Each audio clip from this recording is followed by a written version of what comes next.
这国内着癌的患者是愈来愈少年，有人可能会因为要治疗，所以影响生囝计划。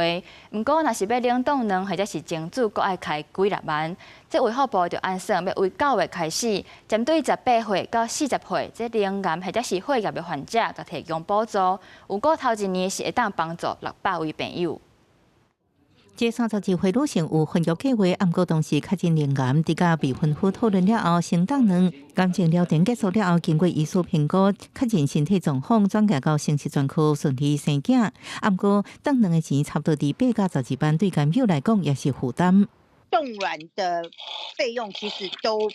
不低，所以让我们很多的年轻的乳癌的病友的部分，事实上它是非常的却步。为支持甲协助癌友保留未来生育的希望，各综合考虑癌症发生年岁，卫福部推动医疗性生育保存补助7万方案。9月开始，先针对有咱的国籍18到40岁灵癌、血癌的患者，提供体能疗程或者是处精处地保存补助，女性补助上限7万，男性处精处地保存每一摆补助上限是8000，每一人上限2摆。有过第一年投入7000万的经费。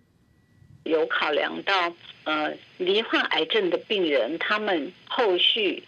可能会导致生育机能的下滑或者丧失，那协助他们预先采取保存生育能力的措施。以乳癌来说的话，如果他在治疗完毕之后，在乳癌医师认为就是说他的治疗已经痊愈完之后，他再去怀孕生小孩子之后，日后他的乳癌的发生的比率反而会降低。妇产科医学会肯定这新制，不过提醒癌友爱甲疗程长时间进行生育保存，希望未来阁扩大补助对象，亲像真侪女性得到，亲像卵巢癌、甲肺癌性的大型巧克力囊肿，手术了后生育能力可能降低，也评估纳入补助。记者综合报道。